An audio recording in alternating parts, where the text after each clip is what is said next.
High, আমি তারিকুল মন্ডল। সকলকে homeopathy point চ্যানেলে স্বাগত জানাই।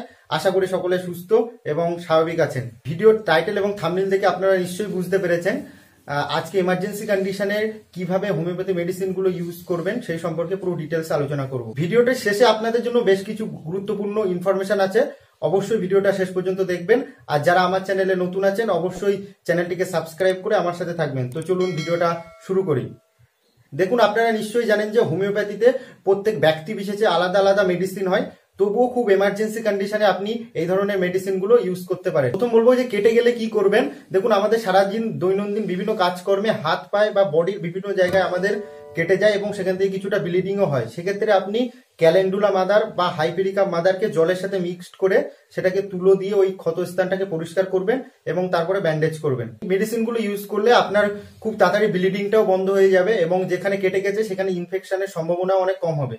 এবার বলে রাখি, যদি হাত বা পায়ের আঙুলে কোনো জায়গাতে কেটে যায় তাহলে সেক্ষেত্রে হাইপেরিকাম 30 এবং অন্য বডির অন্য কোথাও যদি কেটে যায় সেক্ষেত্রে আপনি ক্যালেন্ডুলা 30 দিনে 2 বার করে 2 ফোঁটা করে খাবেন, 2 দিন করে, তাহলে আপনার খুব তাড়াতাড়ি হিল আপ হবে।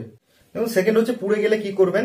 পুড়ে গেলে কি করবেন সেই টোটাল বিষয় নিয়ে একটা ডিটেলসে ভিডিও আছে আমার চ্যানেলে, যদি আপনারা দেখতে চান উপরে আই বটনে দেওয়া থাকবে, আপনারা সেখানে ক্লিক করে দেখে নেবেন। থার্ড হচ্ছে মাছের কাঁটা বেঁধে গেলে কি করবেন।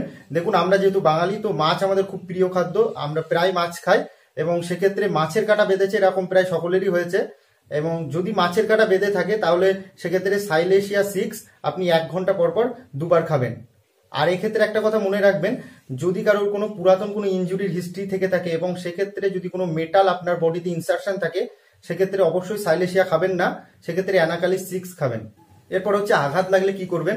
দেখুন, আমাদের দেহের বিভিন্ন জায়গাতে পড়ে গিয়ে অথবা কোনো জিনিস তুলতে গিয়ে বা কোনো জিনিস দ্বারা আঘাত লাগলে এবং সেই জায়গাটা যদি প্রচন্ড ব্যথা হয়, তার সাথে যদি সেই জায়গাটাতে রক্ত জমে যায় তাহলে আপনি এক্ষেত্রে আর্নিকা 30 দিনে 2 বার করে 2 দিন ইউজ করবেন। এরপর হচ্ছে যদি আপনি হঠাৎ করে ভয় পেয়ে যান এবং ভয় পেয়ে যদি আপনার গায়ে প্রচন্ড ঘাম হচ্ছে, জ্ঞান হারিয়ে ফেলছেন এবং ব্লাড প্রেশার বেড়ে যাচ্ছে এবং তার সাথে যদি ভয় থেকে আপনার জ্বর চলে আসে তাহলে আপনি অ্যাকুনাইট 30 দিনে 2 বার করে 2 দিন খাবেন এবং যে টাইমে ভয় পেয়েছেন সেই টাইমেও খেতে পারেন, তাহলে কিন্তু খুব তাড়াতাড়ি আপনার এই ভয়ের ভাবটা কেটে যাবে। এরপর হচ্ছে যাদের গাড়িতে উঠলে খুব বমি বমি ভাব পায় বা বমি হয়ে যায়, আমাদের মধ্যে অনেকেই আছেন যাদের গাড়িতে ট্রেন, বাস বা বিভিন্ন নৌকা, স্টিমার এই সমস্ত বিভিন্ন যানবাহনে উঠলে প্রচন্ড বমি বমি ভাব পায় বা বমি হয়ে যায়, সেক্ষেত্রে ককিউলাস ইন্ডিকাস 30 খেতে পারেন। লাস্ট একটা গুরুত্বপূর্ণ বিষয় নিয়ে, এটা বেসিক্যালি যারা স্টুডেন্ট তাদের জন্য, যারা এক্সাম দেওয়ার সময় প্রচন্ড ভয় পেয়ে যায় বা কোনো স্টেজে উঠে কোনো বক্তব্য দেওয়ার সময় প্রচন্ড ভয়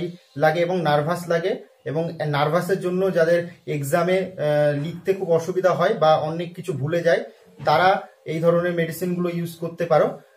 এক্ষেত্রে আর্জেন্টাম নাইট্রিকাম 30 বা জেলসিমিয়াম 30 এক্সামের আধ ঘন্টা আগে যে কোনো একটা মেডিসিন ইউজ করতে পারো। ভিডিও শুরুতেই বলেছিলাম আপনাদের জন্য বেশ কিছু ইম্পর্টেন্ট ইনফরমেশন আছে। প্রথমত আমাকে সকলে হোয়াটসঅ্যাপ নাম্বারের জন্য অনেকেই রিকোয়েস্ট করেছে, তো তাদের জন্য নিচে হোয়াটসঅ্যাপ নাম্বারটা দেওয়া থাকলো।